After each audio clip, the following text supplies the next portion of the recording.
आप सबको गोपाल राजू का नमन। देखिए, कभी कभी पूजा करते हैं, दीपक जलाते हैं तो उसमें दीपक की बाती में एक फूल सा दिखाई देने लगता है। कभी कभी हवन करते हैं, आप अग्नि प्रज्वलित करते हैं, आप देखते हैं कि हवन की लौ में कभी कभी कुछ विचित्र सी आकृतियां दिखाई देने लगती हैं। इनका कुछ अस्तित्व है, इनकी कुछ मान्यता है। लोग इसको बहुत सारे अंधविश्वास कहते हैं। देखिए, ये सब चीजें तो आस्था पर डिपेंड करती हैं।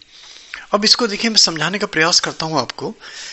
चित्रकार है कोई या मूर्तिकार है कोई, सुंदरतम छवि अपने मन के अंदर अंकित करता है और उस छवि को वो उकेर देता है, चाहे तो पेपर में और चाहे मूर्ति के रूप में या किसी और रूप में, किसी विग्रह के रूप में। और फिर जो आस्थावान हैं, जो भक्त हैं, वो फिर उनको देवी देवताओं की श्रेणी देने लगते हैं, उनको मानने लगते हैं। और आस्था की पराकाष्ठा तो पता ही है आपको। जिस रूप में कोई भक्त अपने देवी या देवता को बसा ले, वही फिर उसके लिए साकार होने लगता है। इसको देखिए, इस तरह जोड़ के चलिए आप।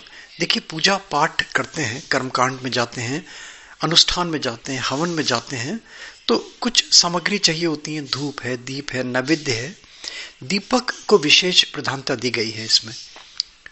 अब देखिए, दीपक के शकुन भी हैं, बहुत सारे अपशकुन भी हैं।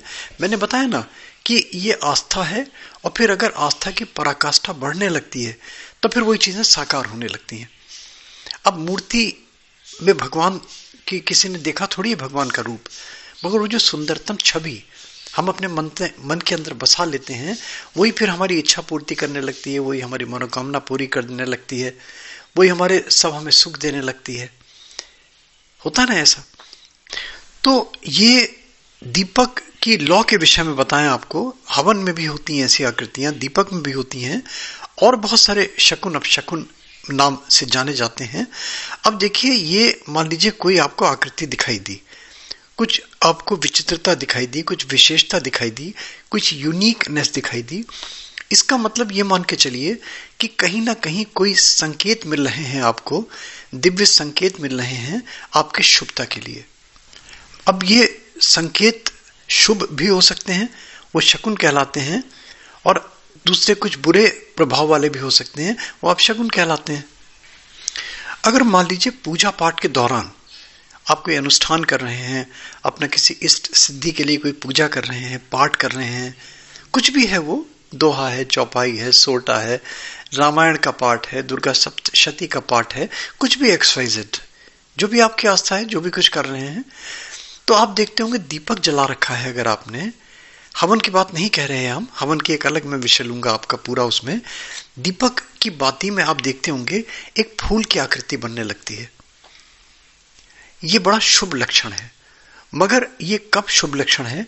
आप देखिए, सामान्यतः अक्सर लोगों के आपने दीपक की बाती में देखा होगा कि एक कार्बन कंटेंट्स जमा हो जाते हैं और वो दो फूल के रूप में, यानी दो पत्ती के रूप में खिल जाते हैं। ये सामान्यतः देखने को मिलता है। मगर कभी सौभाग्य से ये फूल अगर एक पत्ती वाला हो जाए, या 3 पत्ती वाला हो जाए, या 5 पत्ती वाला हो जाए, यानी कि इसकी जो पत्तियां हैं फूल की, वो ऑड संख्या में बनी दिखाई देने लगे, तो बड़ा शुभ संकेत माना गया है ये।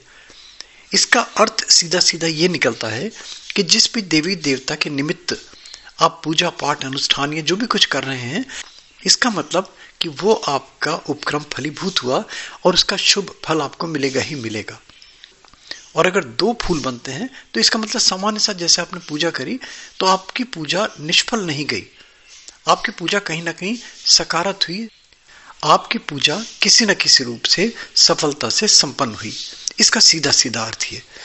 और कहीं अगर 1 फूल, 3 फूल, 5 फूल इस संख्या में बनने लगे, तब तो ये मान के चलिए कि आपका कार्य सिद्ध हुआ ही हुआ, देवी देवता आपसे प्रसन्न हुए, देवी देवताओं की कृपा आपको मिलनी ही मिलनी है।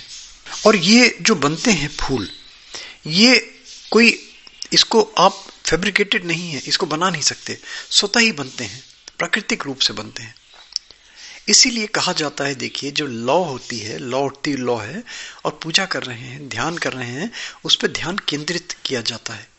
एक तो उससे चित्त बड़ी जल्दी एकाग्र हो जाता है, जितनी वाह्य वृत्तियां हैं वो सारी की सारी एकाग्र हो जाती हैं, और कभी ना कभी अगर आस्था है और आस्था की पराकाष्ठा बढ़ने लगती है तो उसी लौ में, उसी दीपक की बत्ती की बाती में कहीं ना कहीं कुछ ना कुछ आपको दृष्टिगोचर होने लगता है और वो लगने लगता है कि वो चीज़ें सामान्य नहीं है, सुपर नेचुरल चीज़ें हैं।